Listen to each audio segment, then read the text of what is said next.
most of all. But I know he'll always care. He will listen to my prayer. And my friends don't seem to need me, and I want to pray to lead me. That's when I need him most of all.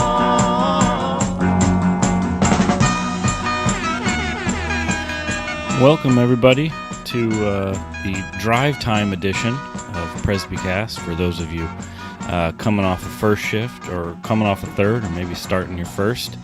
As always, no coffee reviews. Just drink what you got.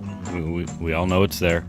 But I'm Presbyterian, and Chortles Weekly is here. And I guess we should be grateful that we didn't do this like next Monday after daylight saving time had kicked in or something like that. It could have been even more Blues Brothers car crashy than normal. But we are here because we've got a guest who lives across the pond right now, so we wanted to make sure that we could accompany him. And, you know, thanks to the wonders of the internet, we can actually do that quite easily. So, Chortles, introduce our guest, and let's have a talk. Well, it's Harrison Perkins. He's an American Presby in London. That's sort of a takeoff on the American Werewolf in London title. And, have you seen that, by the way? Probably accidentally a long time ago. Okay. Don't remember, but it's worth seeing. He says that, Harrison, because I haven't seen most movies that most people have seen. So Right. So it's daylight in London, which is fabulous. Yeah, the morning gets started well. So if you're looking forward to it, as far as I know, it comes together okay, at least until 11. Is this, Chortles, is this the first time we've done a time travel show? Well, I was thinking whether we had the PCI guys. I don't think we did a show with them, and I insulted them yesterday by saying that Northern Ireland wasn't a real country because they were bragging that they had our guest on before us. Someday we'll do a show with them, but they're going to have to toughen up and be able to work on our midnight schedule. They're half decent guys. Oh, I'm sure. And our friend Daryl Hart goes over there a lot, and they've interviewed him. We have other mutual friends. Scott Clark is somebody you know, and I'm sure there are many, many others in our small Presby world. Well, tell us a little bit about yourself before we talk about why you're in London. I know a bit, but not too much. So give us your authentically broken faith journey. Yeah, I'm glad to be with you guys, actually. And maybe that's not the tenor of what confessional Presbyterians are supposed to sound like, but I'm actually excited to be doing this. I've been listening for a while, and so it'll be fun to be with you guys. So my family was in the PCUSA. I guess they still are. My grandfather was a minister in the PCUSA and was a conservative until he died, to the best of my understanding.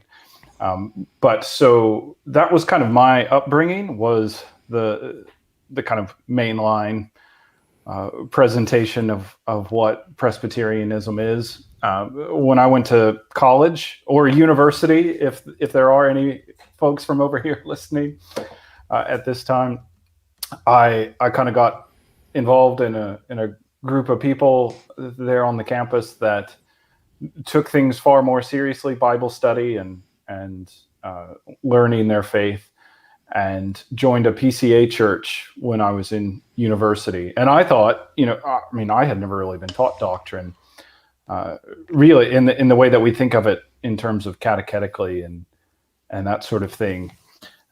So I thought this was all great stuff, and I thought I was perpetually behind and still learning all of the things that everyone else just knew.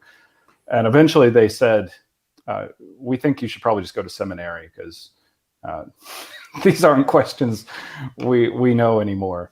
So I did that. Several people sort of pushed me that direction. So I did my first year in Philadelphia, but then I got married in between my first and second year of seminary, and my wife's family is from California. So I transferred, went to Westminster, California. Loved it there. Still have some really good friends who are on faculty there. Still have friends from churches in the area. And then came to the UK just after that. And I have been ministering here since. I was in Belfast at first, working on my PhD at Queen's University, and was an assistant minister in the PCI at a church just south of Belfast. And now I'm here in London. So, Well, I've actually, and you serve. It's one of the. I guess it's one of the. In some ways, it's one of the more unusual free church congregations or Presbyterian churches in the world, really, because it's a Free Church of Scotland congregation. It meets in an Anglican building, which doesn't have Sunday Anglican services. We can talk about that. It has an evangelical ministry presence, I think, among the Anglicans. And, well, it's just an unusual congregation. I actually visited there in 2008. I was in London, January of 2008. David Strain was still the pastor. right. He decamped for the U.S. a few months after that. I had nothing to do with it. You lured him away. He thought if No. all the Americans are like that, I Yeah, have to go there. He went to a small church in Mississippi, and then now he's the pastor of arguably one of the most influential churches in the PCA, First Pres Right. Jackson. He's got the show now. So I've been there, so I've got a little idea what's going on, and I came across your excellent article, which we may talk about later. And it reads like an academic paper, or I think you called it an essay, Images of Christ and the Vitals of the Reformed System, in the Confessional Presbyterian, of which my pastor is an editor. And I saw Right. that you were a pastor at this church in London that I'd been to. So tell us about this congregation. Is it called London City Presbyterian Church? Yeah, so it used to be called Cole Abbey when we met in a building named Cole Abbey. Since we shifted locations, years and years ago, and the name changed to London City Presbyterian Church.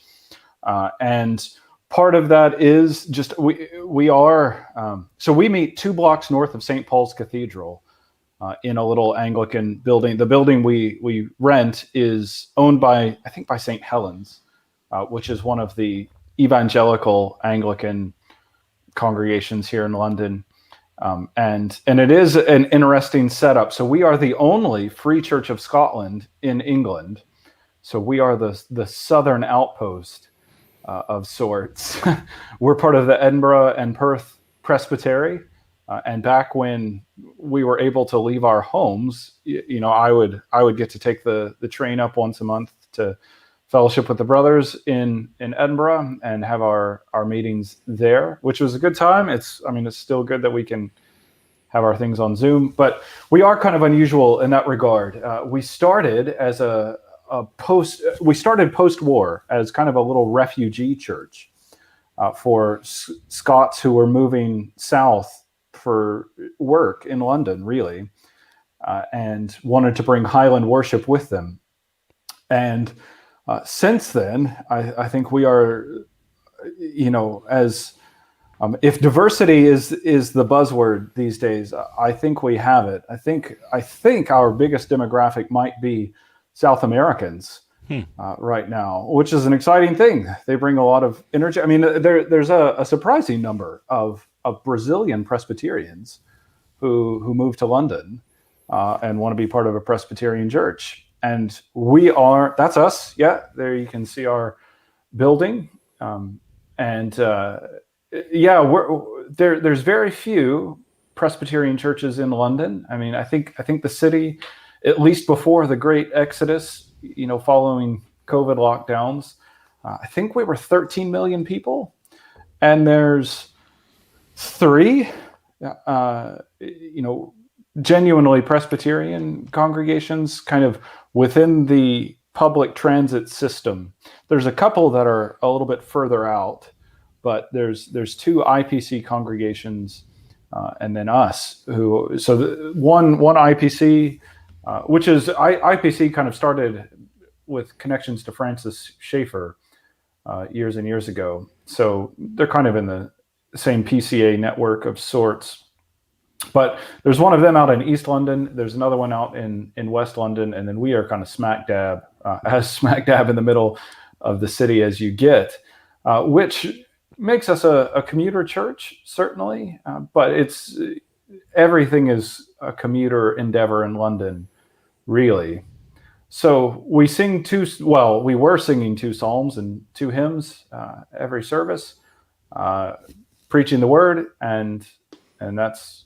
Yeah, that's kind of a profile of us. We do have some Scots, but we have plenty of everybody. I think we have. I think at least trying to think.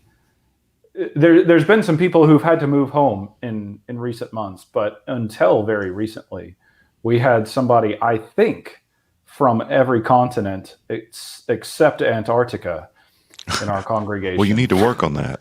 Yeah, I know. If we were missional enough, we could get that people group, right? Yep.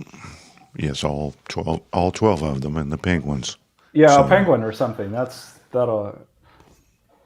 So it occurs to me 2 things. Is I know a little bit about London. I've been there a few times. You're actually very near to St. Bart's, which is where Martin Lloyd-Jones trained as a surgeon or a doctor, and you are very near to St. Paul's, and the Gherkin, and Lloyd's of London, and I guess Scotland Yard too, right? New Scotland Yard. It's down on the Thames. I mean, it's not far. I mean, you can certainly walk there. Well, at least. It's been a while since I've measured things in American walking standards. By our standards here, you can certainly take a nice walk from our church down next to the river and pass by Scotland Yard, no problem. Right. Yeah, it seems like I remember passing it when I was walking to your church. I don't know when it moved. It did move kind of in living memory to where it is, but now. So it's there on the riverfront at this point. But it's not far from us, certainly. And St. Paul's is, so I mean, a lot of people would get off if they're taking public transit to come to our worship services. A lot of people would be getting off at the St. Paul's tube stop, and you look right and you see the big cathedral, and you look left and you can find us if you search for us. We're not quite as big as the cathedral is. Now, explain the concept of the church that you meet in. It's sort of a guild church, right? I mean, it's associated somewhat with the postman's union. I mean, there's a postman's graveyard next to it, or a postman's park is very near there. Yeah. So so one of our doors, at least, actually goes out into this postman's park.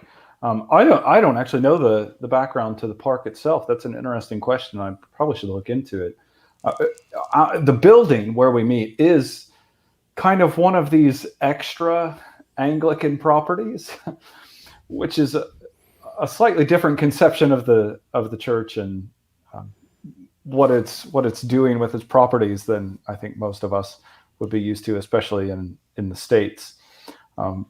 I'm not sure that it was ever used. At least the present building. There's been several fires in London, and I think there has been a church type of building on this site for quite some time. But I think the previous version of it, which may have been I think it was a functioning church, burned down. And when they've rebuilt this, I'm not sure that it was ever just an operating congregation in the way that we think of that. So, there's our website. Yeah, so it is just kind of this spare property, I think. And the Anglicans do use it. For midweek things, they have some like evangelistic meetings and Bible studies that used to meet on Tuesday afternoons.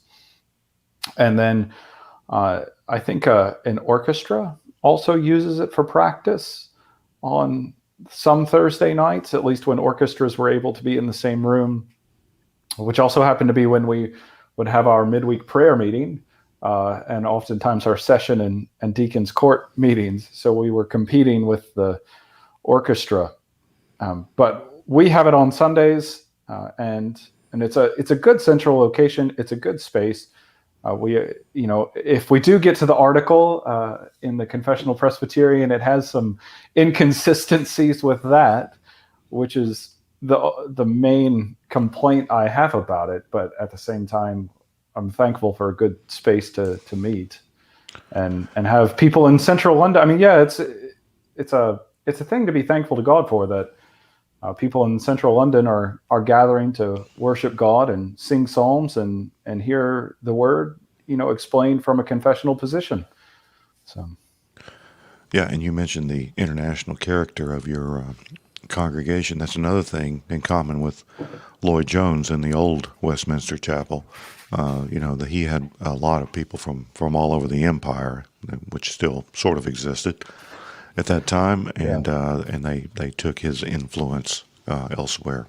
So, yeah, you talked about you had a lot of people from South America. I know of some RPCNA churches who are, majority immigrant, and many of those are from South America or Africa, and they're drawn by the psalm singing in some cases. We'd be led to believe that our traditional Presbyterian worship is all about Western culture, but apparently that's not the case. So you did mention that you sing psalms and hymns. Sometime in the last 10 years, the Free Church has allowed hymnody in. Anything you want to tell us about that? So I think that was 2010 when that came out, and I mean the Free Church has a breadth to it, certainly, and worship is one of those issues. Some of the guys would be very staunchly committed to exclusive psalmody, unaccompanied, and would be hesitant to worship in a place that doesn't do that.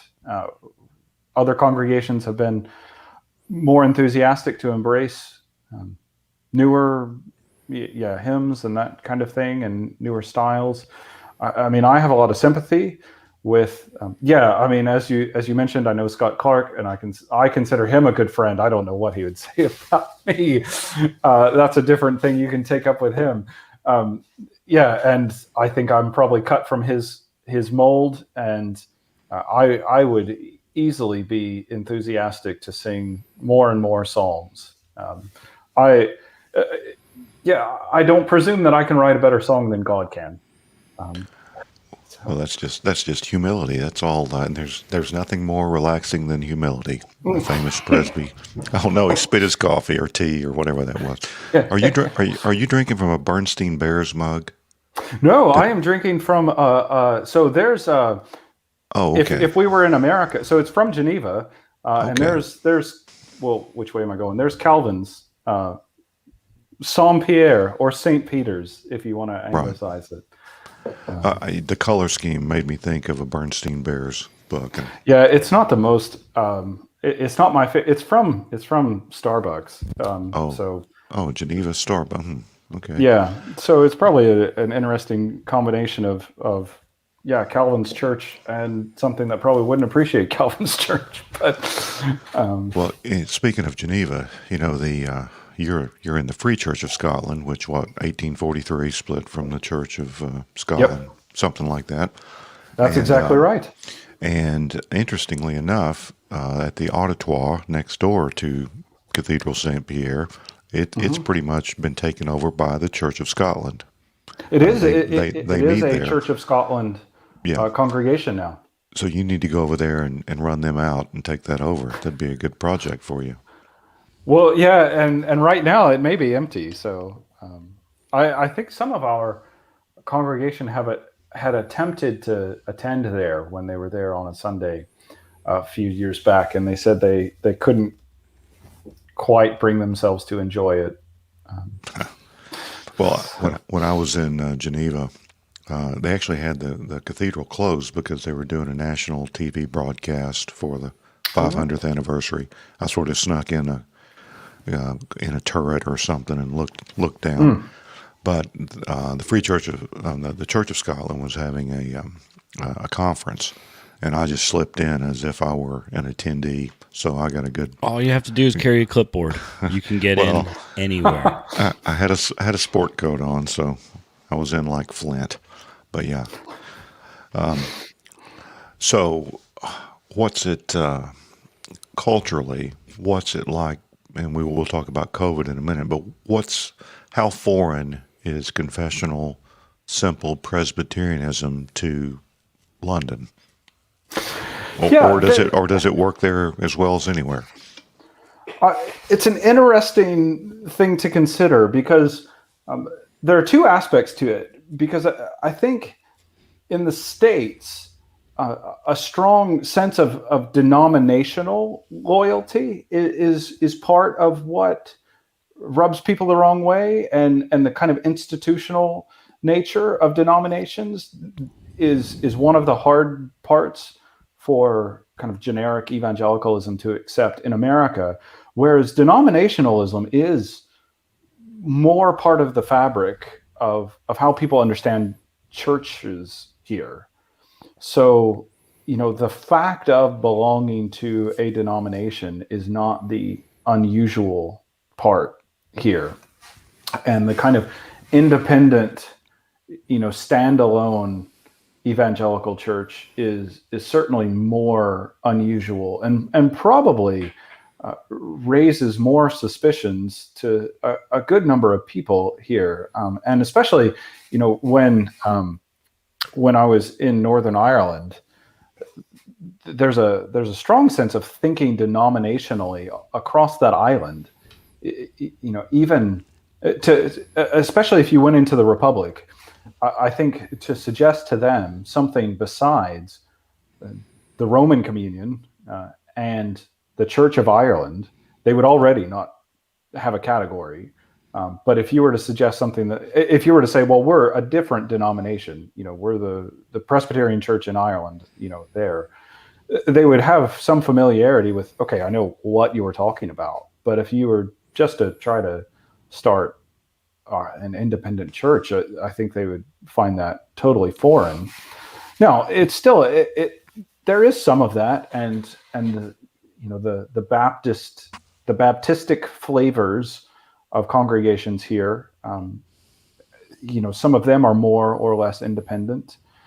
There's the Fellowship of What is it? FIEC. Fellowship. Yeah. Fellowship of Federation of Independent Evangelical Churches. I don't know how you can have it a federation of independent churches, but that's for them to sort out rather than me, I suppose. But that sense of, well, we need some sort of network is more part of the culture here. So you really are looking at, well, what is distinct about the denominations, about the communions and federations that might be more and less palatable. I think there has been because the Church of England has had an influx of kind of charismatic Anglicans and especially in London, this diocese does have a conservative presence, and most of them do tend to be lower church models. So drifting that way is the tendency, and that has made kind of that style of worship and that kind of preaching too, which is not to say, erroneous preaching, but not the same kind of exposition that you would hope to find in confessional churches. Sort of off to the side, I suppose. Yeah, we are unusual in that sense. So I think the confessional Presbyterian aspect of it is the unusual feature. Now, at the same time, I think we try to be winsome. We know that anybody and everybody can be coming through the door. We we're pretty overt. I mean, I quote the confessions in my preaching fairly regularly, and try to explain, how the Scripture has developed these confessions. Reading the Bible is what produced these confessions, and when you explain it, people seem to be pretty happy with it. Really, I mean, in London, you are going to get a lot of thinking people, who are getting hit with a lot of ideas from various places in their workplace and all over the place. So from work or from just the culture, newspapers and that kind of thing, there's a lot of ideas coming at them, and to hear something that is stretching intellectually isn't going to be foreign as a concept to them. So, I mean, I think we have an opportunity, and yeah, I mean, we have it's not a huge church, but we have a church here, and we're thankful that people do gather and seem to be fairly accepting and willing to learn about being Reformed. So, Well, I guess just with that many people, you're going to have some weirdos. There's no weird like Reformed weird, so they're going to be attracted to somewhere. Yeah. They got to go somewhere. We do have some of that. I mean, some people who move from regardless of weird, I suppose. I mean, a lot of people do move from other places and come from Reformed churches. Several guys have come from Singapore, and there are some very staunchly Reformed. I mean, seriously, the congregations that take their confessions very seriously there, and we've received people from those congregations. It takes some thought, because we're getting people from a lot of different backgrounds, and if you insist that they be Reformed and understand what that means when they get here, you'll not have many people staying. But at the same time, thankfully, a lot of people seem really willing to learn what Reformed is. So it's an opportunity to teach and to explain and to make a positive case for why being Reformed is the best expression of biblical Christianity. How do you think ministering London would? I mean, there's this idea that the most important mission field are these global cities, the top 50 biggest cities in the world, and that they have more in common with each other than they have with their surrounding countries or areas. How similar do you? First of all, do you think that's true? And second of all, how similar do you think your experiences in London would be to someone trying to contextualize in New York City, for instance? Yeah, that's a good question. I don't have, I'm not of the mindset that, the cities are the most important. Cities need churches because people who live in cities, need to be worshiping the true God in a proper way. But I don't know that that's, my view of that has everything to do with the fact that, well, Christians need to be worshiping God, and hardly anything to do with the fact that it's in a city. So the guy milking cows to, and the people in the city drink that milk. Well, he needs the gospel as much as we do in London. So they need good preaching. We need good preaching. They need confessional worship. We need confessional worship. I don't know that I have anything invested in taking over London with a confessional presence.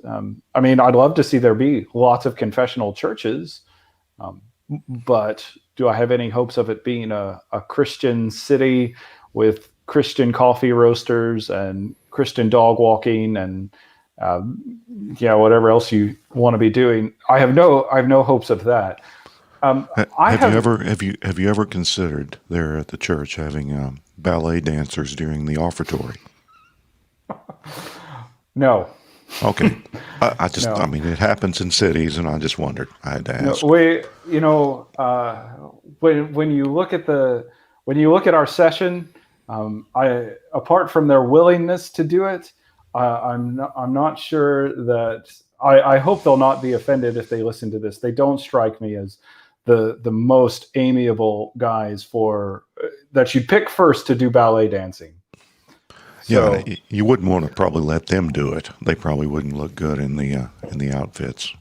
But yeah, I think that was the main pushback for us. If we had suggested it, hey guys, I'd like to do some interpretive dance, so that you would look ridiculous in a leotard, Harrison. So please don't. The problem was always the white ones. It's not very slimming in white. If you could have chosen sort of like a nice houndstooth, or maybe even a black, would have at least kept everything a little more svelte.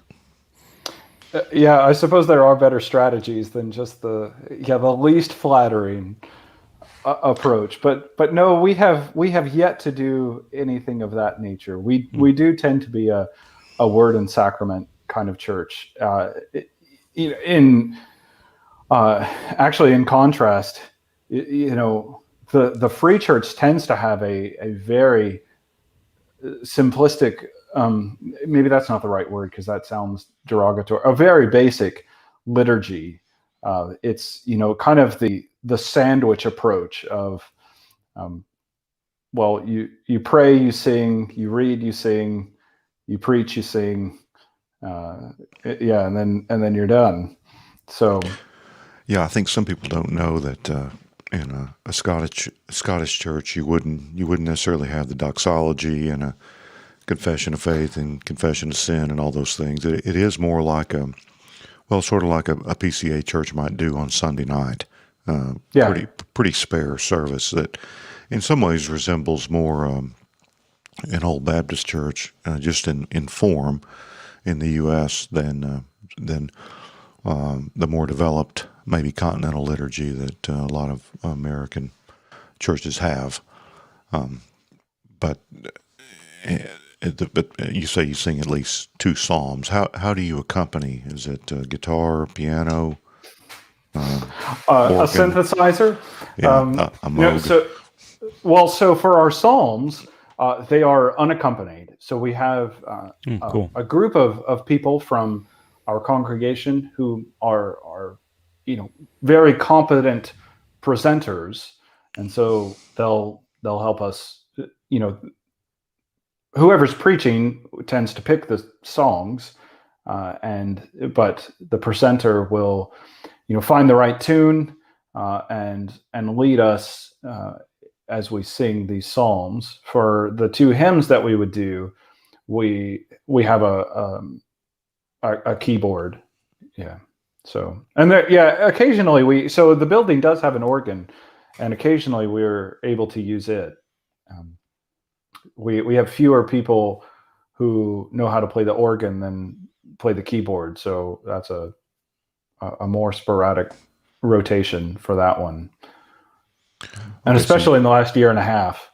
So tell us about what it's been like for the last 12 months. I'm sure being a Presbyterian, being a pastor of any kind in London is challenging and unusual. But how has it been? I mean, I follow a lot of British political podcasts and read a lot. Those embattled British conservatives are pretty feisty. There aren't many of those either, so I enjoy some of those guys. So I followed the situation there pretty closely. But tell us what COVID has done to the church and London and to you. Yeah. So, I mean, as you say, pastoring in London is unusual, I think, anyway, especially if you follow the kind of older model that we tend to follow of, you focus on corporate worship and pastoral visitation. And, I have to confess, like, I'm a little bit behind with Presbycast when I used to be able to keep up with it, because, I used to spend hours and hours and hours a week traveling. I mean, sometimes one pastoral visit could take 5 hours. Well, and who knows when those guys are going to record? Like sometimes they're at 9:30 at night Eastern, and sometimes they're at 6 a.m. I mean, it's so manic now. Yeah, well, but before I would just get on the tube, as they call it, and have a load of podcasts and try to be productive as I wait to get to the other end. But I mean, it could take an hour and a half to get someplace. I mean, that's it. That's an extreme, certainly, but there are some places where, from where I lived to get to where they lived, it could take genuinely 90 minutes, and then you're spending an hour or more with someone, and then you got to come back too. So you could easily sink most of your day into one visit. So that makes London unusual as a pastor from the outset. COVID sort of flipped that on its head, really, because outside of London, even kind of the lockdown means, well, you stay in your yard or garden, as they would call it here. You have some sort of usually grassy area around your home, and you can still go out in that. In London, I mean, very few people have that kind of thing, and so lockdown means you're genuinely in your house for most of the time. We were permitted one piece of exercise a day at kind of the most pointed times of lockdown, and so we went into, we did our best. I don't think any of us think it was perfect. I'm still trying to take account, of what you've done. We went online, as most people did, and did pre-recorded services. They weren't services. We tried it. Sorry, we did try to be very clear repeatedly that they weren't services. These were, ways that we were trying to help people keep the Lord's Day, despite the fact that we couldn't have a service. But we did pre-recorded messages, sermons, and then we also did include some songs on the videos. We would do a lot of stuff on Zoom, and so for a while we were doing. We had morning and evening worship, and that was our usual pattern. Our senior minister has just taken another call up in Scotland, so he has left very recently. But the pattern used to be that he would tend to preach the morning service, I would tend to preach the evening service, and that was kind of what Sundays looked like. We tried to keep doing essentially that. We had a kind of full packaged video for the morning where there were songs attached and people could sing in their houses, and there would be a sermon. And then I tended to do a slightly shorter exposition of a psalm, essentially for a few months, just working through various psalms. And we didn't attach the kind of singing, but the video would be between prayer and reading, and the message would be about 25 minutes. After a while, as things looked like we were going to be able to open back up some, we sort of scrapped the pre-recorded evening messages and started doing things on Zoom. And then shortly after that, we were able to go back to in-person worship on a Sunday morning. When was that? When was that? Gosh, I mean, I guess it was in June, I think. Okay. So there was another. You can't sing. You can't sing. We right? can't sing. Some congregations even in London have decided that they're going to anyway, and it's probably not the place to comment on that. Maybe they're just talking melodically. Well, the thing is, you are allowed to do communal readings. So, and you can have one singer, or maybe it's two. So there was like this accommodation for Anglican choirs that you can have two people sing. So you could have one person singing. You can also do communal readings. So some congregations have done where they don't play any accompaniment or even have any melodic structure. They just read a song or a psalm or a creed or something like that. I actually wasn't aware that was part of what we could do until recently, and it may be something we think about trying to incorporate, just instead of sitting there while people play. We keep song, on our order of service, we still have 2 songs on there, and we sort of read them silently at the moment, and that's the way that we've handled that for now, at least. But there was one section after June when we did have to close again, I think for 6 weeks or something like that, 5 or 6 weeks.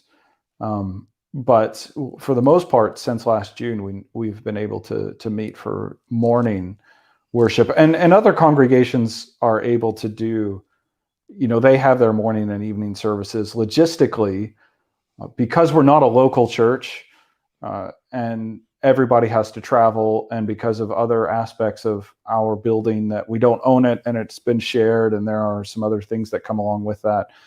It's been logistically difficult for us to go back to 2 services. So we haven't managed that yet. Yeah, I'm thinking there aren't a lot of churches in England or in London that have evening services. So, yeah, it depends. Did you say you think there are a lot or not a lot? No, I said there aren't a lot. Probably that makes you stand out, because there aren't probably only 10% of PCA churches have evening services, I would think.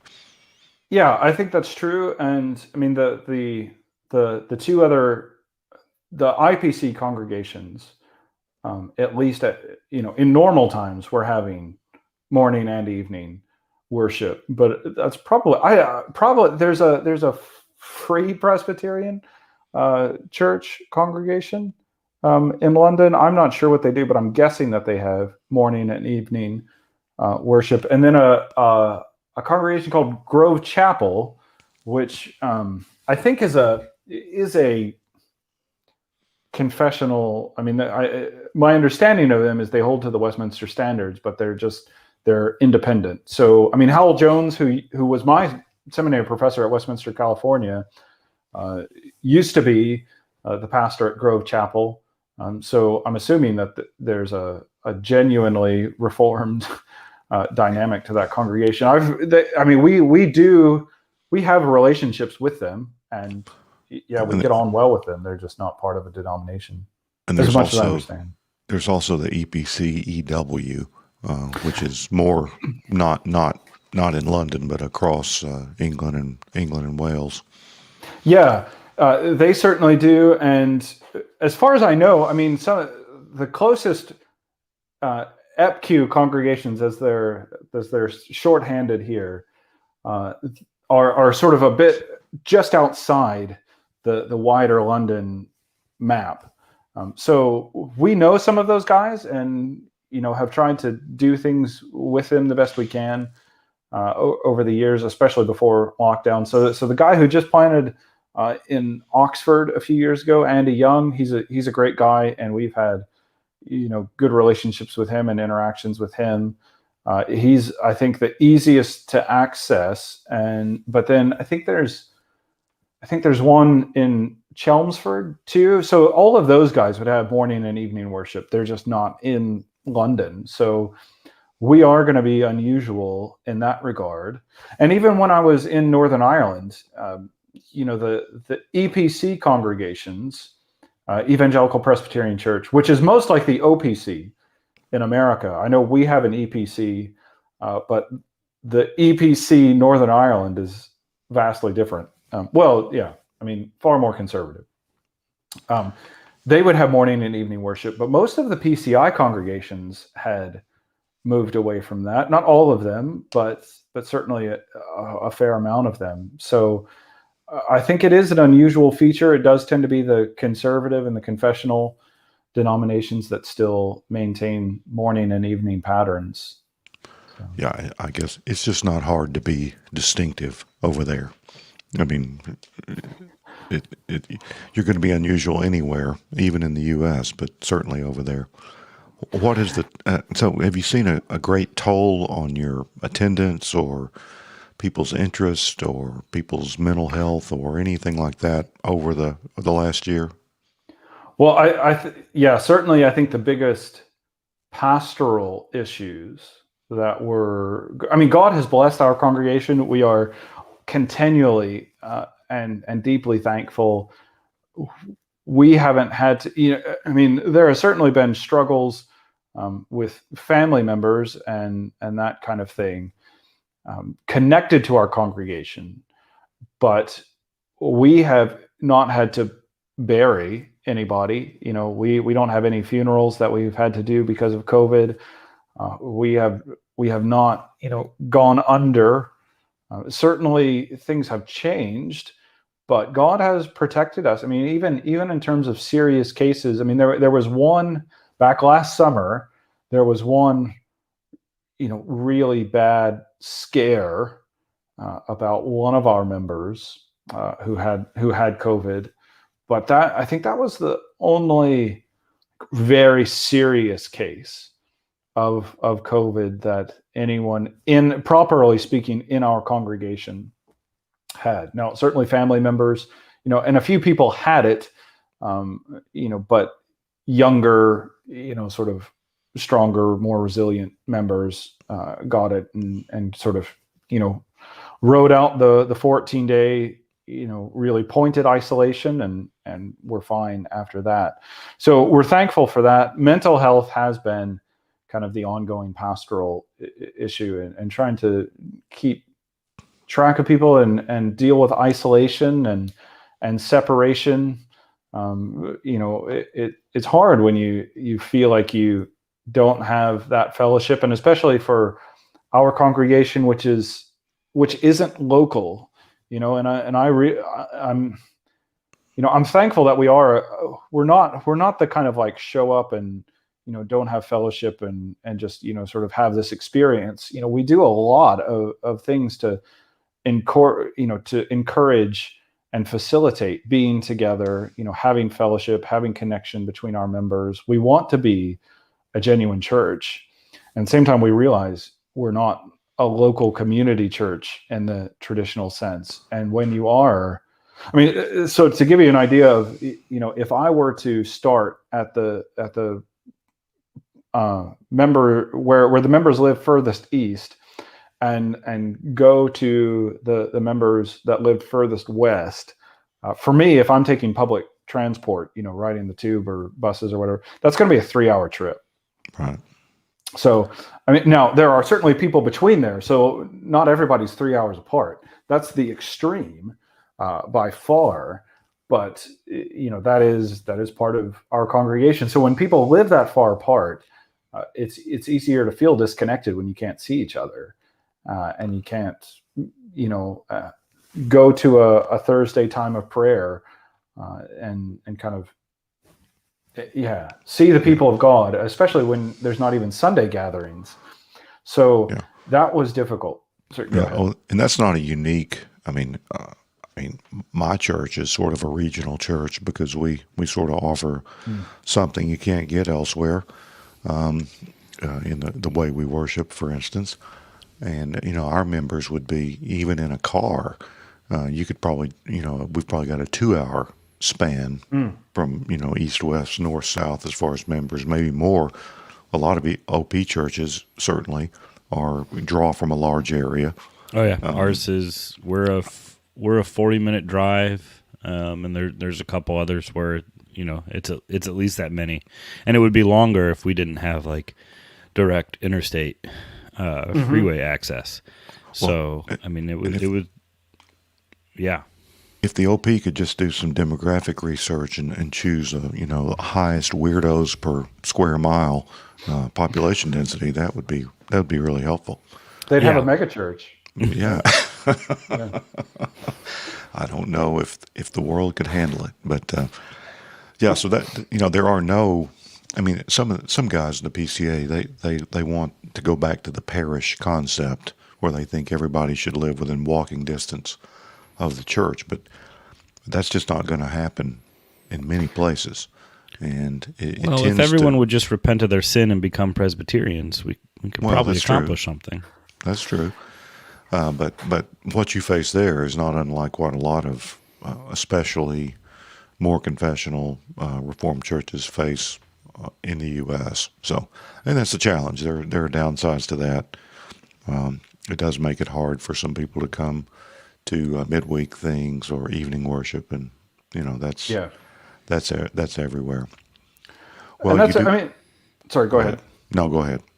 I mean, yeah, that was a challenge before COVID and that kind of the way that changed the patterns of life. So I think it will be an adjustment when we are able to have all of the, and there are actually things to consider, about some of that. I mean, corporate worship, is one thing. Like I'm sort of inflexible on proper corporate worship means you're there together and constituted as the church body of Christ under the call to worship and preaching and administration of the sacraments in the room. So I don't have like a place for a virtual service, properly speaking. Yeah, you can do encouragement and that kind of thing online, provide for people, in extraordinary seasons. I don't have opposition to that, but a service is together. On the other hand, things like midweek prayer, we have actually seen, I mean, so, we used to have every other Thursday, we would have a prayer meeting at the church. And, there was decent attendance, but it's the middle of the week. People are getting off work from all different parts of London, and, not everybody can make that. Just on a time basis and a travel basis. We've had really good attendance we have a prayer meeting every Wednesday on Zoom, which is not the same. I get that it has its limitations, but there's a lot of people there, actually. And I've been really encouraged to see how many people want to, even if they can't be together, they want to pray in unison as this congregation. And, I don't know what to make of that. It's better to be together. And yet at the same time, when you've got 4 times the amount of people who can pray because, you do this online, so, part of the other question you asked was, how has it affected church life? I mean, certainly it's changed things. And I don't know that we've had a mass jettisoning of people. It doesn't seem that way. There have been people who have not been comfortable to come back at least regularly to in-person worship. And I get that. I don't think that anybody has unreasonably not come. There are more vulnerable people and more susceptible people. And the part of London is you're probably going to have to use public transit for the majority of these people who are thinking these ways. So when you factor that in, I get it, and we've not put pressure on people to be back in person. We're glad to be back in person, and when people are able and comfortable, and we're eager to see them there. And most people, I think, have been able to come, some at least. And some people have been there, every week that we've been able to be together, and that's great. So I don't think we've lost a ton of people. Certainly things have changed a lot because we're so international. There were certainly early on, especially, a fair number of people who had to go back to where they're from, their home countries, because they were on student visas or various other factors involved that they needed to go back. So our congregation kind of changes every couple of years anyway, though. I mean, we're,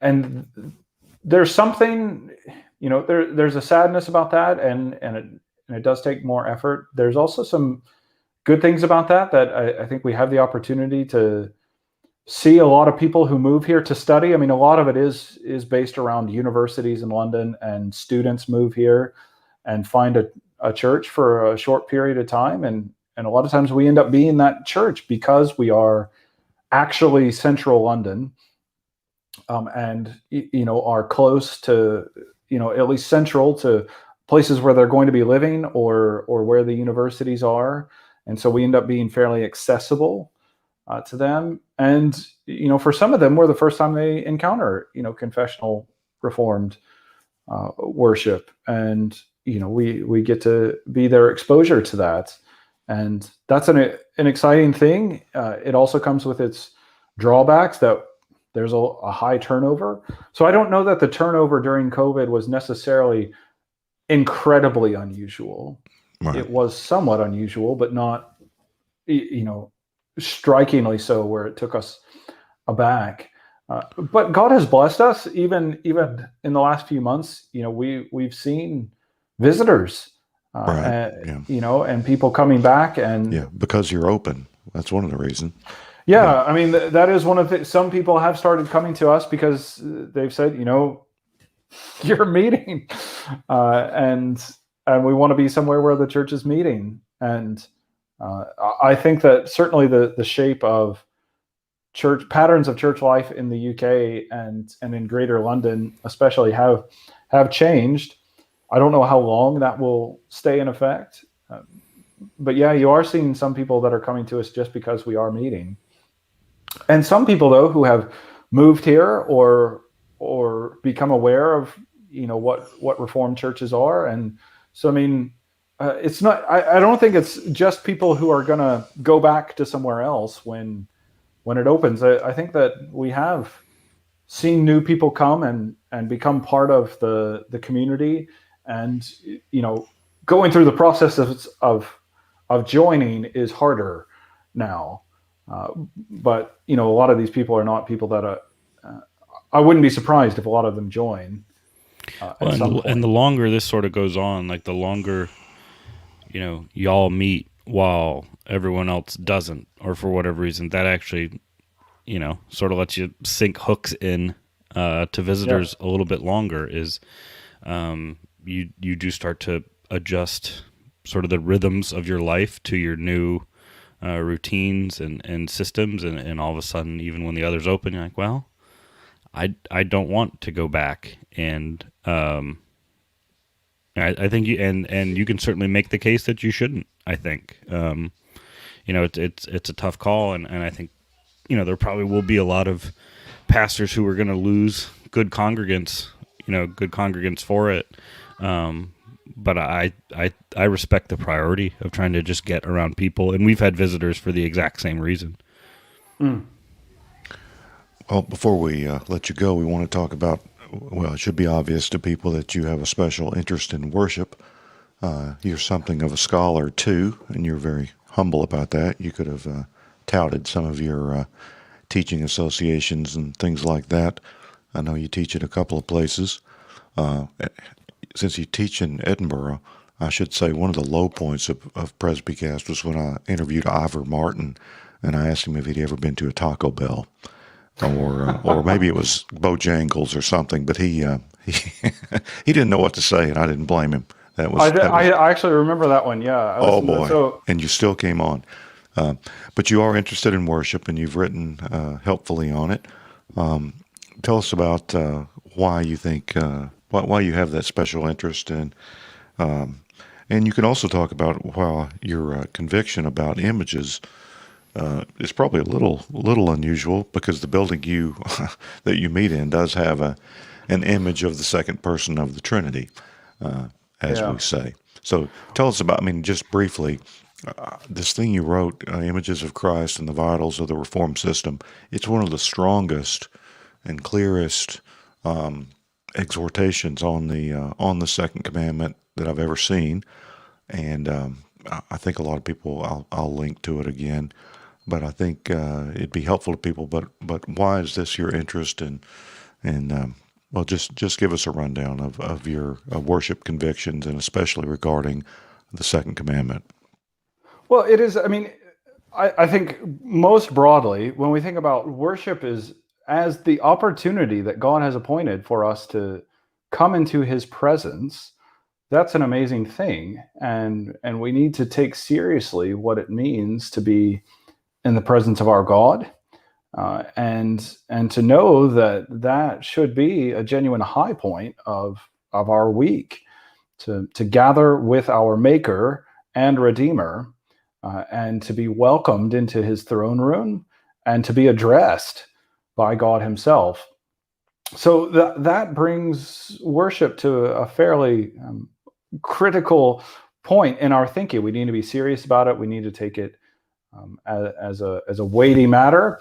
And that also means that, well, I mean, and I think it's a powerful illustration here because people are used to the monarchy in the United Kingdom, and you can very quickly draw the connection. Look, if you were invited to visit the Queen, and you were going to be coming into her throne room and have this opportunity to be addressed personally by the Queen, you would probably take account of the parameters that were given to you about, how you should approach, what you should do on the way to this event, that kind of thing.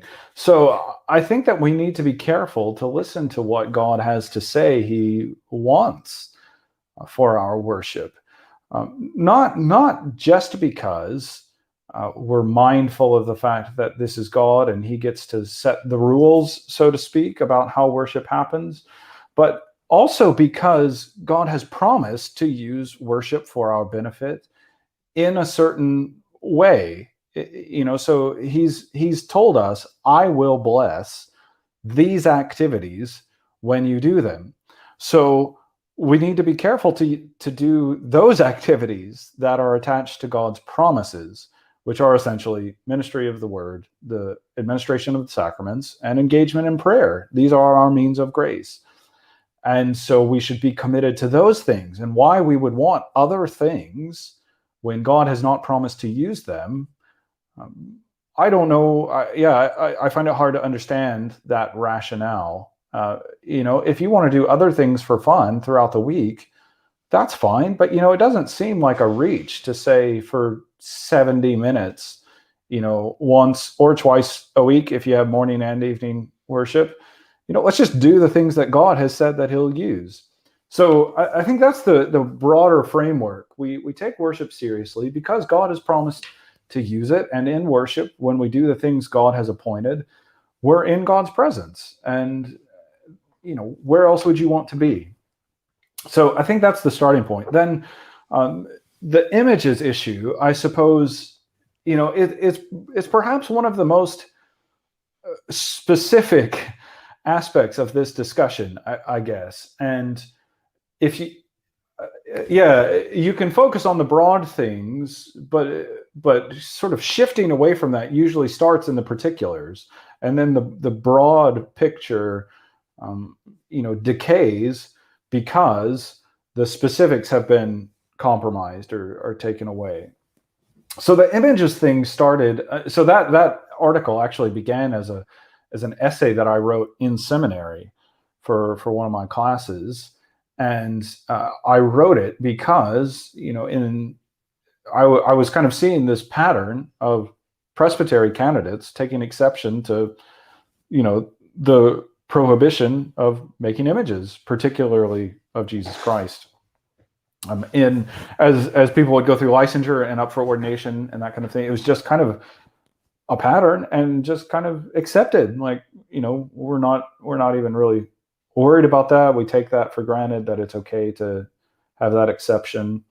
And I mean, I was just very struck by why is it just so easily accepted to throw this out. And so, in the PCA, and I mean, to some degree, I think in most denominations that hold to the Westminster standards, system subscription is the approach. And, you can take exceptions or at least be at difference with aspects of the standards that don't compromise the vitals.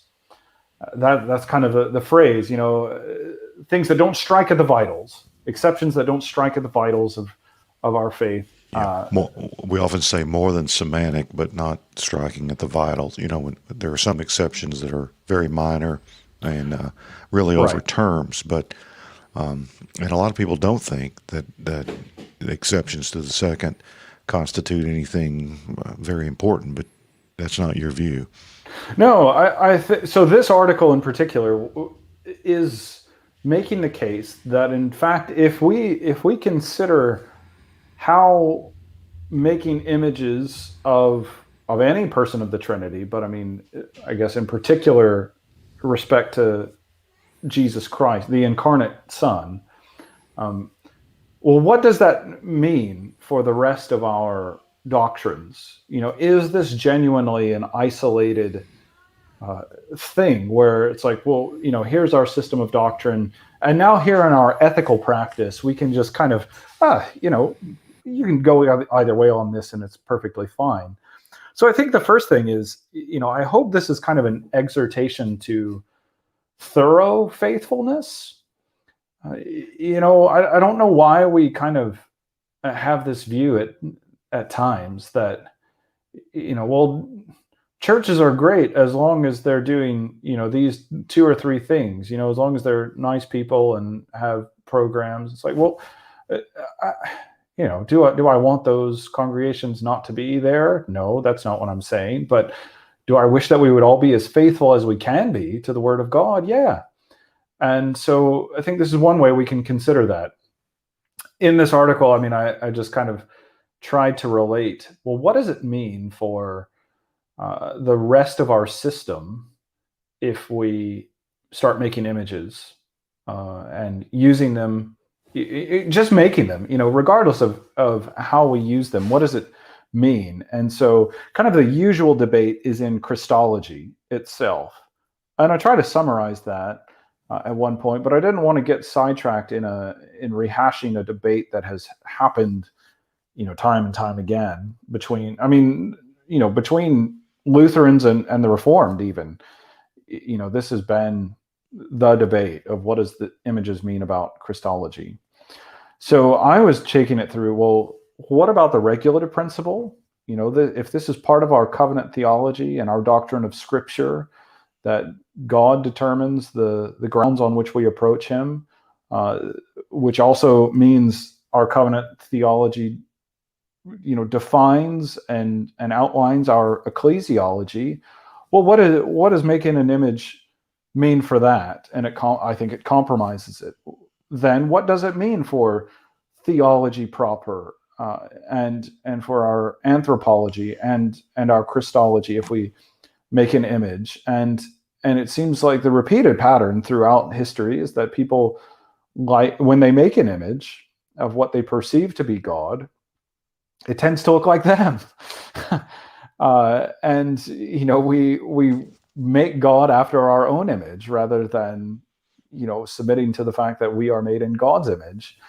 And so trying to parse that out a little bit. And then the last section was about our understanding of eschatology and a little bit about the sacraments, and types in the Old Testament, the sacraments for us today, and realizing that if we are amillennial, or even if we just have the already not yet, understanding of New Testament theology, well, we don't have the fullness, we don't have the full experience of God's presence that we hope for and know we will have at the second coming. That is when we will have.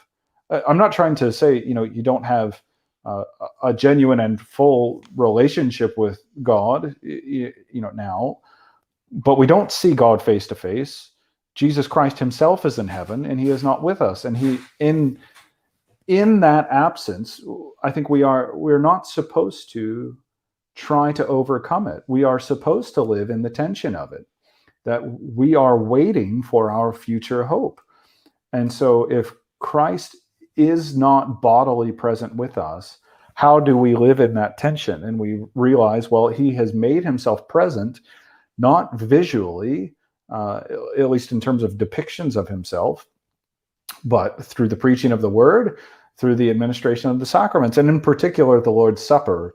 If we have an understanding of mystical presence, then we realize this is the way that our Savior makes himself present for us, rather than by trying to console ourselves with an invented image of what he may or may not look like.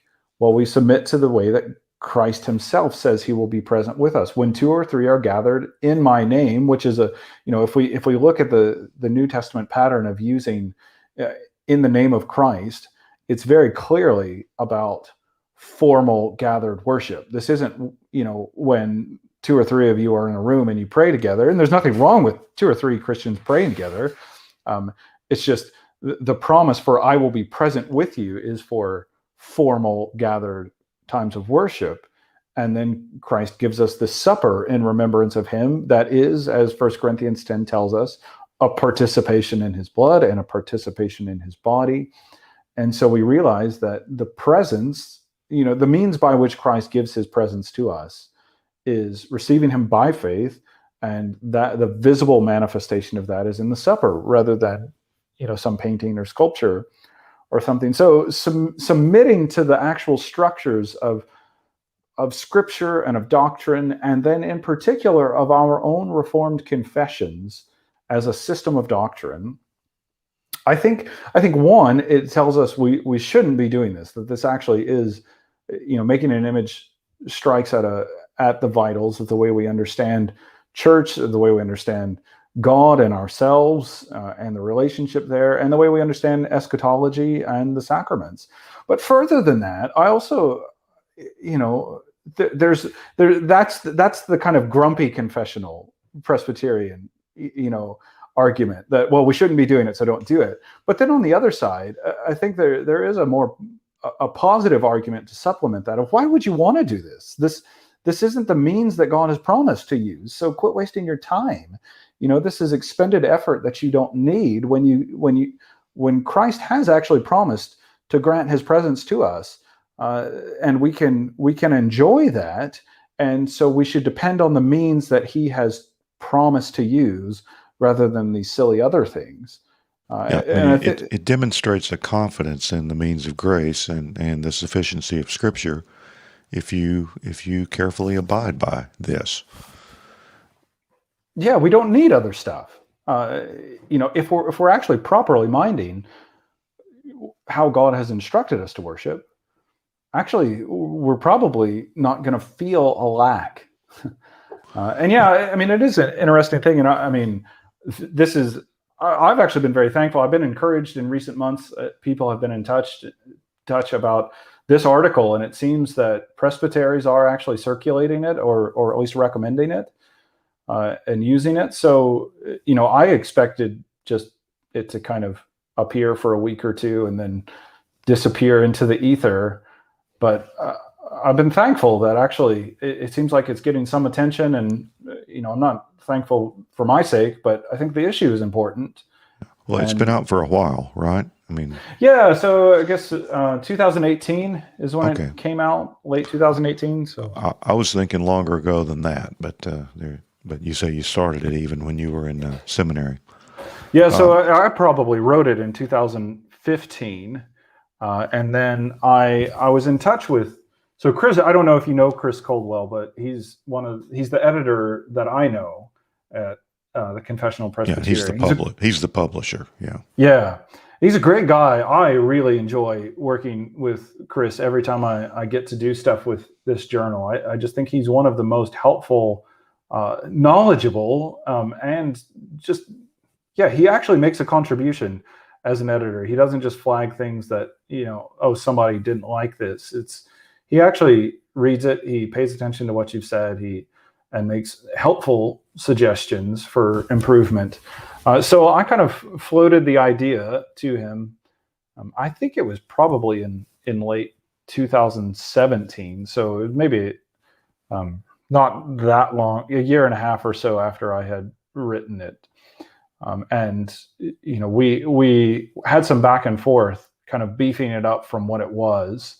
as a seminary paper. I mean, I had done some work to expand it before I sent it to him, and then he made some good suggestions, and it ended up in this. So it's been on my mind, and some things have developed. I've thought about revisiting it.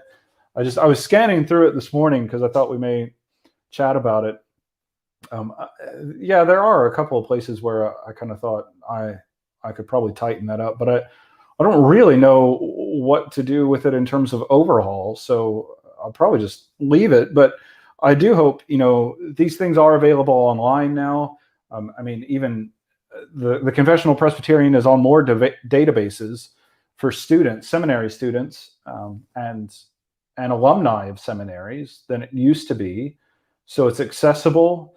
I've put it on, on my, page of articles that I've published there on academia, on my academia page, so people can get it there. And I do hope that, regardless of, if it's through this article, maybe this article makes more people think about it and they do other writings, and that's great too. That's probably better in a way.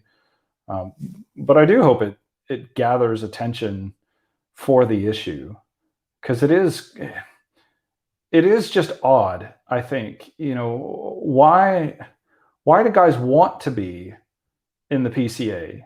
I think this is probably in some ways a pointed issue for us. It came to, I mean, I thought about turning the paper into an article because of, I think it was the 2017 General Assembly had to deal with this. And that was kind of the Greensboro. Yeah. Yeah. So that was kind of the impulse. That was the thing that motivated me to revisit the paper and shape it up into something more extensive. It's gotten to our General Assembly. I mean, you just think, why do you even want to be in the PCA? Why do you want to be in a denomination where you have to take exceptions to the way that we view worship? Just, I'm not as a criticism, not necessarily as a criticism, just, go be something else, go join a communion that, doesn't have this conviction, be a minister in that sort of denomination. Why do you want to? I mean, I think I know some of the answers, but as Carl Trueman would tell us, to follow the money, right? But I also don't want to impugn everybody's motives. That's probably not the reason for everybody. But the PCA does provide a lot of connections and a lot of access to people and churches and resources. And at the same time, I just think, shouldn't we be more careful? Like, shouldn't we want genuine faithfulness to God? And one of the issues I tried to raise in here was, even if we decide this is an exception we can permit, we shouldn't just give a blanket. Oh, that's your exception, it's fine. Well, why are you taking this exception? And then the alternative, on the other side of that, the question to ask is, okay, you think that the second commandment doesn't forbid this. Okay, maybe. But what do you think it does require? What is our, if the moral law is still binding as the guide for the Christian life, as our confession chapter 19 says, well, what does the second commandment require of us if it's not this? And I think that is something that I have not seen asked. I mean, I haven't been in American presbyteries, on the floor, on the ground, so to speak, for some time, but that didn't seem to be, really a driving concern. And I'm sort of the mind, well, nobody's going to say you can just take exception to the second commandment as such, And I often argue that when someone takes that exception, I say, I actually believe you're taking exception to the second commandment, not to question 109. And I often vote against those exceptions. Well, I try to be consistent, but I try to explain why. Because if you just vote no all the time, you sound like a crank.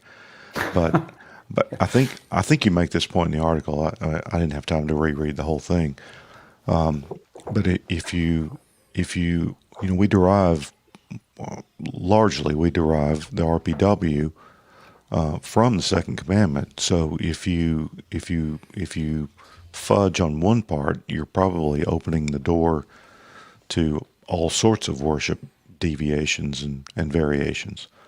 Which I think you see in, I mean, I think you're exactly right. And I think that happens in, I realize John Frame is a very, he has been helpful to a lot of people, I suppose. I think you see that exact point in his writings, where he takes issue with this, images. And then he kind of comes, he's made this like kind of qualified defense of the regulative principle, but then he says, and I don't know of a passage where, it forbids us from making an image of Jesus Christ. It's like, well, but that's not the question. The question is, where does it command us to make an image? Right. And if it doesn't, and in that case, I just say, look, you need to admit you don't hold the regulative principle. You hold the normative principle. And if that's the case, you should be honest. And if that means, you become a member and a minister in a different denomination, well, okay.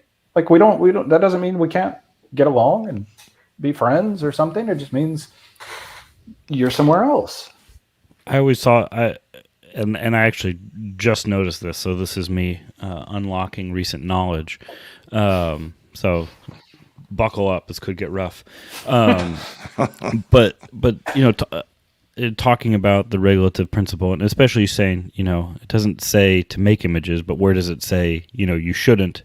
There is kind of very much that argument from the negative, and even I think it's worth noting, even though it's not talking directly about the second commandment, but Romans 1:22, claiming to be wise, they became fools and exchanged the glory of immortal God for images resembling mortal man and birds and animals and creeping things.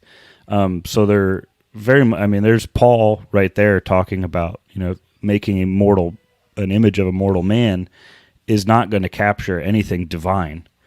Regardless about what the focus or what the object of that, what that image is.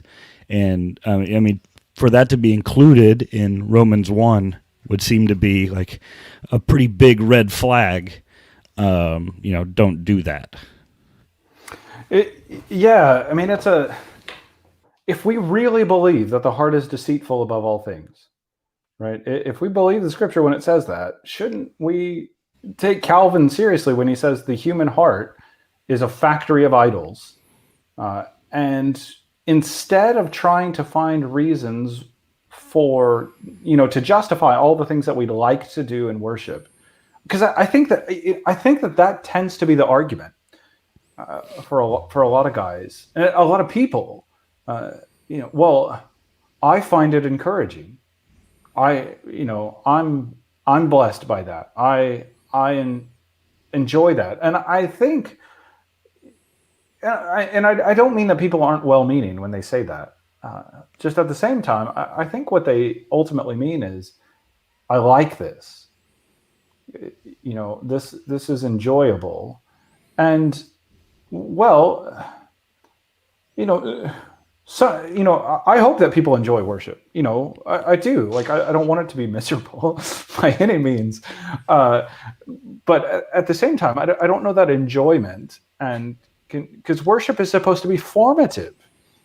And if you're thinking about something that shapes something else, when a sculpture is being made, the artist is knocking chunks off a block of stone. Yes, and there's abrasion involved.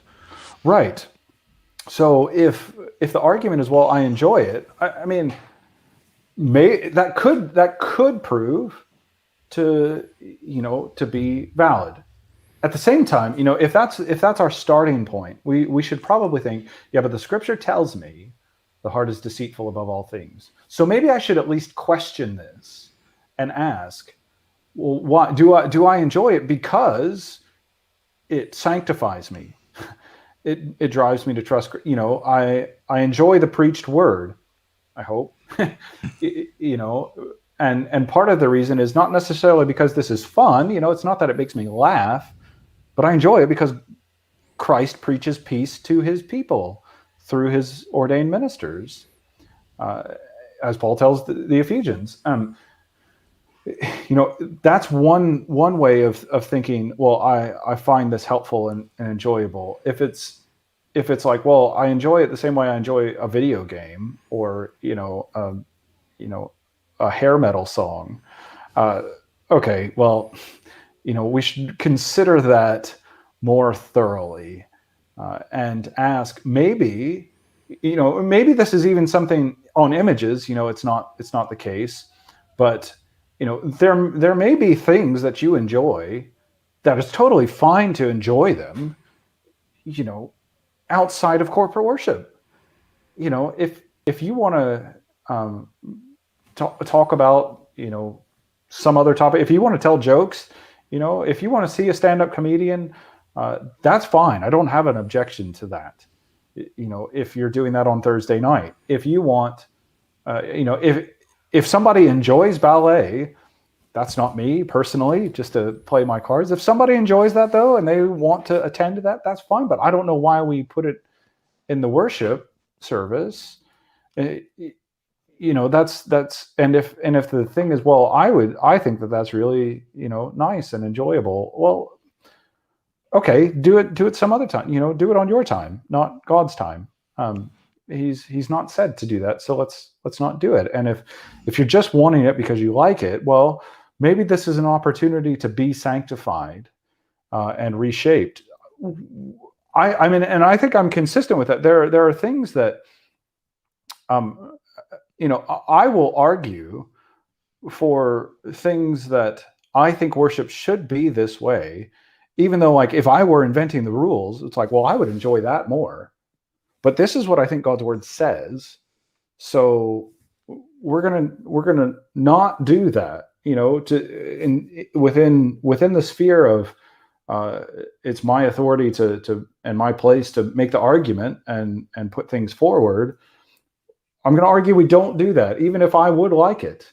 But we should do this because this is what God has said. And yeah. I enjoy Renaissance polyphony, but I don't think it has any, it's sung in a lot of churches in England, but I don't want to hear it in the worship service. And and a lot of people don't realize, I'm sure you do, that many Anglican churches were far simpler up through even the 19th century. I mean, the Oxford movement really turned the high church dial up to 11 in England, and then American churches sort of at the end of the 19th, early 20th century, they bought into it. You sort of had a trans-Protestant mainline style of building and worship and choir, and that's when split chancels came in rather than central pulpits, all those things. They're not even that old, I mean, it's a fairly modern thing, and it had, well, the motives may have been good in some ways, but some of the motives were not even that good. And yeah. Yeah, a lot of the ways that, I mean, even though we're kind of, at least, we're given the impression that, this is the way it's always been. But a lot of things, not everything, but a lot of things are the way they are since the 19th century. And that, when you ask about, I mean, I'm sort of a church history nerd, and I've been to, various historic places, churches, and thought, oh, that's so-and-so's pulpit, and you ask, well, when is that from? And it's like, it's 120 years old. Like, it's not, it's not what it was. Sometimes they're in the same place, but it's not the same features. A lot of this, you're exactly right. And even some of the, so in the article, I quote James Ussher several times, and I did my doctoral work on Ussher. And, so it was just sort of a natural place to draw easily accessible quotes for me. But at the same time, Ussher was the Archbishop of Armagh. He was the highest, he was holding the highest position in the Church of Ireland. an Anglican communion, and he's arguing against making images. He's the primary writer of the Irish Articles, which the Westminster Assembly used as a primary source. And, he, as an Anglican, is arguing against images. And even when you look at, like St. Patrick's Cathedral in Dublin, which was built in the, if I remember correctly, I think the late 1500s. And so you're looking at a building that was constructed within the time span of Protestantism. And consciously so, under the Elizabethan monarchy. And one of the things that is noticed, it does have pictorial things. I'm not denying that it has image features. It has stained glass. It has, some of these things that you'd expect. But what it does not have, best I can tell, I think there was one image of Christ off to the side, in a little bitty window, kind of towards the back. Like I had to work to find this. Not that I was hoping it was there, but just trying to take account of what's actually in this cathedral. And you're talking about one of the premier cathedrals for the Church of Ireland. St. Patrick's in Dublin. That's a premier spot. And even the images that they're using, it's mostly St. Patrick, the apostles, like not images of divine persons. And I think that that's a striking thing when even the sort of artistically driven Protestants, indulge that impulse when they're consistent with their Protestantism. They didn't depict the Godhead. I think that's a fairly striking thing to consider. And when you look at some of the Anglican churches that are pre-Oxford movement or don't have these revisions, even the kind of artistic aspects of these places, it's not. Yeah, the images of the divine is more muted. Some of our, I'll call them the ancient future Anglicanizing dude bros in the PCA, they really, they don't understand the history, I don't think. That even the Anglicans were not image-driven, 200 years ago or 150 years ago in some cases. It's all fairly modern, and it's sort of, just sort of smorgasbord, cafeteria, create your own worship adventure, which I think you would say that the standards tell us not to do that. I would say that, and I think that you've raised a really fascinating point. The sort of modern or recent, in the PCA in particular, this kind of flirtation with Anglicanism is really uninformed, and to kind of So if you is it okay to so I did this book on James Ussher and his covenant theology, and it grew out of my doctoral work, and it's about James Ussher and the covenant of works. And the reason for diving into, as a confessional Presbyterian, and I hope that listeners get that genuinely is where I am, the reason for looking at an Anglican and his covenant theology was as a pushback against kind of that exact flirtation with Anglicanism. If you want to, in our Reformed churches, if we want to say, well, Anglicans are, at least have a Reformed background too, it's like, okay, well, let's look at that. And it's not kind of this sentimentalizing version of Anglo-Catholicism. It's confessional, it's doctrinal. Ussher is preaching. He's committed to preaching over kind of I have a high view of the sacraments, but there is a sacramentalism that in this, so-called Puritan era, the Reformed are pushing back against that and emphasizing preaching in connection with the sacraments, but preaching nonetheless, and how we're preaching for faith. We're preaching the gospel. It's not just kind of a winsome presentation of some odd thing or a poetic event. It's opening the scripture, it's describing doctrine, and it's announcing the person and work of Jesus Christ. That people would be justified and sanctified, striving after a hope that they'll see in the future. And that's what you get in Usher. And yet he's the Archbishop.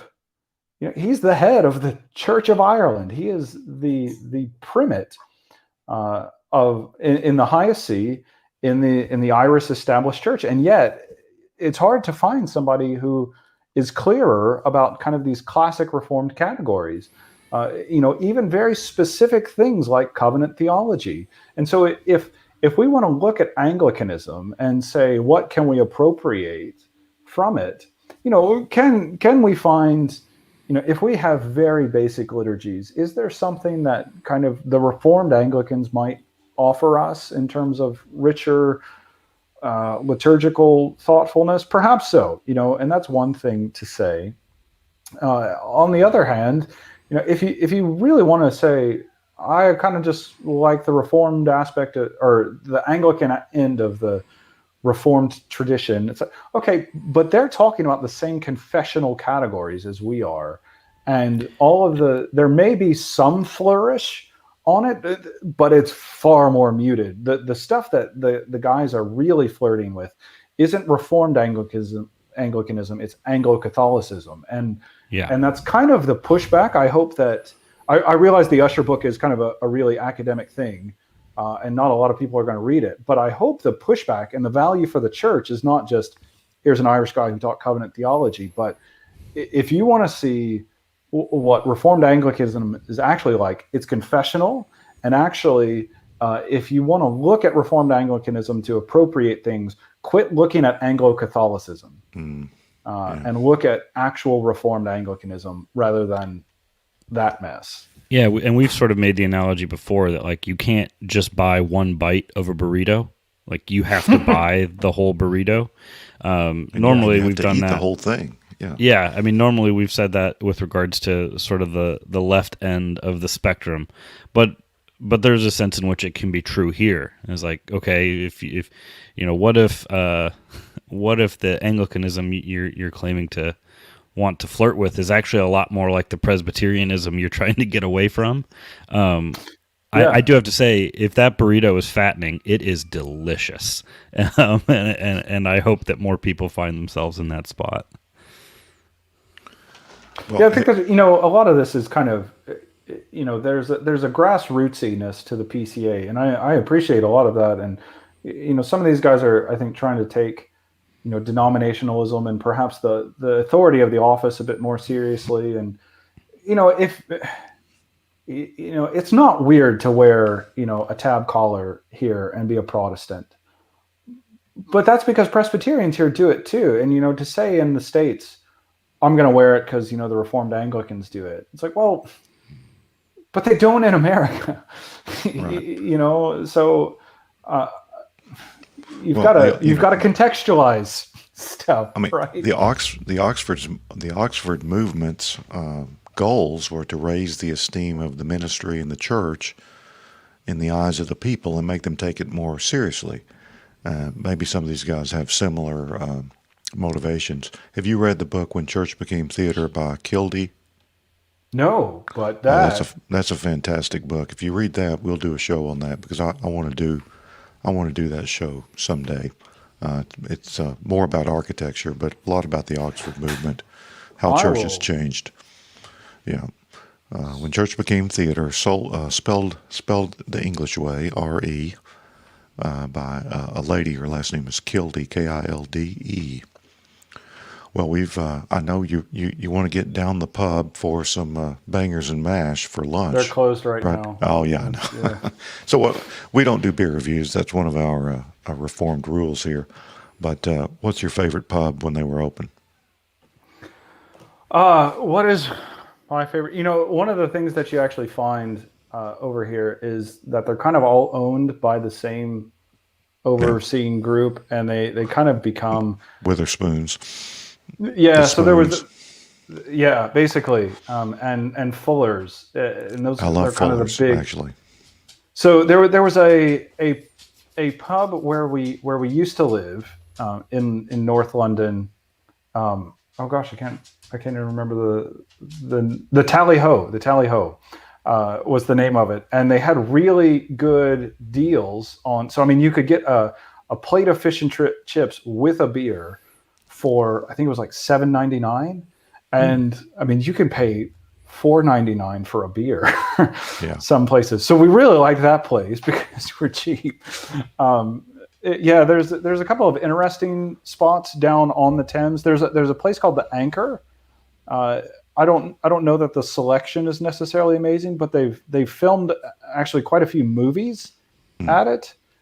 So I think that's kind of neat. I used to work when I was in high school. I worked in a video store, which is an industry that's out of business now.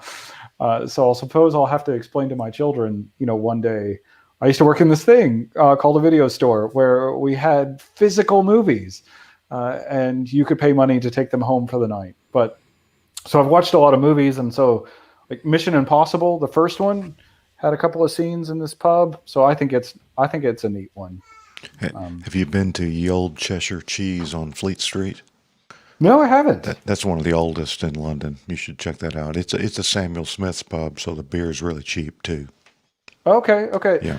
In Oxford, I think they have more interesting pubs. Some of those are a bit more. They have a bit more history to them, and genuine history. I mean, one of them has been there since the 1200s or something. Right. And it's a tiny little room, but it's just kind of fascinating that people have been, eager to drink beer in this same place for 800 years. Well, we hope you're able to go to one of those places sooner rather than later, and we hope to go with you someday. So that'd be great. And if you come to General Assembly, we'll do it sooner rather than later. That would be great. It's been a lot of fun to be with you guys, certainly. Well, we'll do this again because we've proved that it can be done. And now I'm afraid those irritating those Ulstermen will want to do something like this too. But we've got standards. So that's right. The PCI guys, we'll take it under advisement. They only dropped so low. Yeah. Well, we'll try to post some links to some of Harrison's stuff. We've already tweeted this excellent images article, and but do follow him online, Harrison P87 on Twitter, if I'm not mistaken. And if you go to London, I mean, if you're a Reformed person and you travel, you don't stop going to church on Sunday. So if you visit the UK, you should certainly visit London City Presbyterian Church, and we do appreciate your time. And you're probably starving because it's past lunchtime over there now. They don't eat until 1:00 here. Oh, really? I still can't get used to it. Yeah, lunch is at 1:00. I tend to get hungry before that, but I've sort of adjusted. So lunchtime is still yet to come. It's been a privilege to be with you guys. I'm really glad to have gotten to do this, and I'd love to do it again. Yeah. So. Well, I'm going to let Presby tell everyone good day. But, good day. I have to throw clothes on a child and get him out the door like imminently. So thanks for coming on, Harrison. Thanks to everyone for listening. This has been the Drive Time edition of PresbyCast. Stay tuned later today when we will have the Nightcap edition, and we'll talk to someone else smarter than both of your hosts. So don't be an Erdman. He said to make a discotheque, so we're writing to the bishop to say that we are shocked. The vicar is a big dick, he ought to be unfrocked. At early morning service he plays the mandolin. I'm never there to hear it, but I know it is a sin. So we're writing to the bishop to say that we are shocked. The vicar is a big dick, he ought to be unfrocked. The vicar is a big dick, he ought to be unfrocked. We love the merry organ and the bells across the snow. We love the Church of England, although we never go. And we love the dear old Bible with Jehovah and begat. It's not that we believe in it or anything like that. It's not that we believe in it or anything like that. dance and merry as the way you used to do, with a blast upon your organ and not on your kazoo. So we're writing to the bishop to say that we are shocked. The vicar is a big dick, he ought to be unfrocked. We love the merry organ and the bells across the snow. We love the Church of England, although we never go. So we're writing to the bishop to say that we are shocked. The vicar is a big dick, he ought to be unfrocked. The vicar is a big dick, he ought to be unfrocked.